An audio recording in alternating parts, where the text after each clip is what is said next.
ಅವಧೂತವಾಣಿ ವೀಕ್ಷಕರಿಗೆ ಸ್ವಾಗತ. ಓಂ ಶ್ರೀಮಾತ್ರೇ ನಮಃ. ಈ ತಿಂಗಳು ಆಷಾಢ ಬಹುಲ ಅಮಾವಾಸ್ಯ ಭಾನುವಾರ 4ನೇ ತಾರೀಕು ಆಗಿರೋ ಕಾರಣ ಪುಷ್ಯಮಿ ನಕ್ಷತ್ರ ಯುಕ್ತ ಭಾನು ಅಮಾವಾಸ್ಯ, ರವಿ ಪುಷ್ಯಮಿ ಭಾನು ಅಮಾವಾಸ್ಯ, ಆಷಾಢ ಬಹುಲ ಅಮಾವಾಸ್ಯ ಆಗಿರೋ ಕಾರಣ ಸರ್ವೋತ್ತಮವಾದ ತಿಥಿ.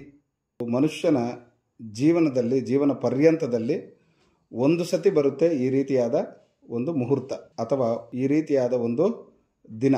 ಈ ದಿನದಲ್ಲಿ, ಈ ಒಂದು ಮುಹೂರ್ತದಲ್ಲಿ ನಾವು ಯಾವುದೇ ದಾನ ಅಥವಾ ಧ್ಯಾನ ಅಥವಾ ಮಂತ್ರೋಪಾಸನೆ ಅಥವಾ ದೇವರ ಪೂಜೆ, ದೇವಸ್ಥಾನ ದರ್ಶನ ಅಥವಾ ಪುಣ್ಯ ಕಾರ್ಯಕ್ರಮಗಳು, ದಾನ, ಗೋಸೇವೆ ಮಾಡಿದ್ರಲ್ಲಿ ಮಹಾಪುಣ್ಯ ಸಿಗುತ್ತೆ. ಎಷ್ಟು ಪುಣ್ಯ ಅಂದರೆ ಒಂದು ಸತಿ ಮಾಡಿದ್ರೆ 100ರಷ್ಟು ಪುಣ್ಯ ಈ ತಿಥಿಗೆ ಸಿಗೋ ಶಕ್ತಿ ಇದೆ. ಇಂತಹ ಶಕ್ತಿ, ಇಂತಹ ಪುಣ್ಯ ತಿಥಿ ನಮಗೆ ಇಡೀ ಜೀವನದಲ್ಲಿ ಒಮ್ಮೆ ಮಾತ್ರ ಬರುತ್ತೆ. ಅಂದ್ರೆ 100 ವರ್ಷಕ್ಕೆ ಒಂದು ಸತಿ ಬರೋ ಈ ಒಂದು ತಿಥಿಯ ಅಥವಾ ಈ ಒಂದು ದಿನದ ಮಹತ್ವ. ಆದ್ದರಿಂದ ಭಕ್ತರೆಲ್ಲ ಶ್ರದ್ಧಾ ಭಕ್ತಿಯಿಂದ ಈ ಒಂದು ಮಹತ್ತರವಾದ ಅವಕಾಶವನ್ನ ವಿನಿಯೋಗಿಸ್ಕೋಬೇಕಾಗಿ ನಾವು ವಿನಂತಿ ಮಾಡ್ತಾ ಇದ್ದೀವಿ.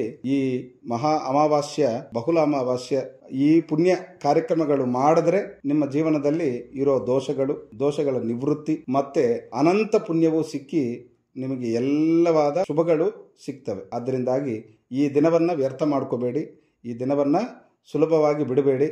ಈ ದಿನದಲ್ಲಿ ಯಾವುದೋ ಒಂದು ರೀತಿಯಾದ ಭಗವತ್ ಸೇವೆಯೋ ಅಥವಾ ದಾನ ಧರ್ಮವೋ ಅಥವಾ ಪೂಜಾ ಹವನವೋ ಹೋಮವೋ ಅಥವಾ ದೇವಾಲಯ ದರ್ಶನವೋ ಏನೂ ಆಗಿಲ್ಲ ಅಂದರೂ ಒಂದು 5-10 ನಿಮಿಷ ಆದರೂ ದೇವರ ಧ್ಯಾನ, ನಿಮ್ಮ ಇಷ್ಟ ದೇವರ ಮಂತ್ರ ತಗೊಂಡು ಧ್ಯಾನ ಆದರೂ ಮಾಡಿ.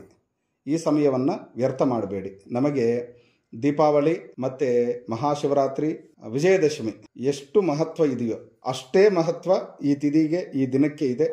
ಅದರಿಂದಾಗಿ ಅಲ್ಲಿ ಎಷ್ಟು ಪುಣ್ಯ ಸಿಗುತ್ತೋ ಅದರ 100ರಷ್ಟು ಪುಣ್ಯ ಈ ದಿನದಲ್ಲಿ ಸಿಗುತ್ತೆ. ದಯವಿಟ್ಟು ಇದನ್ನು ಯಾರೂ ಬಿಡಬೇಡಿ. ಎಲ್ಲರೂ ಇದರ ಫಲವನ್ನು ಅನುಭವಿಸಿರಿ.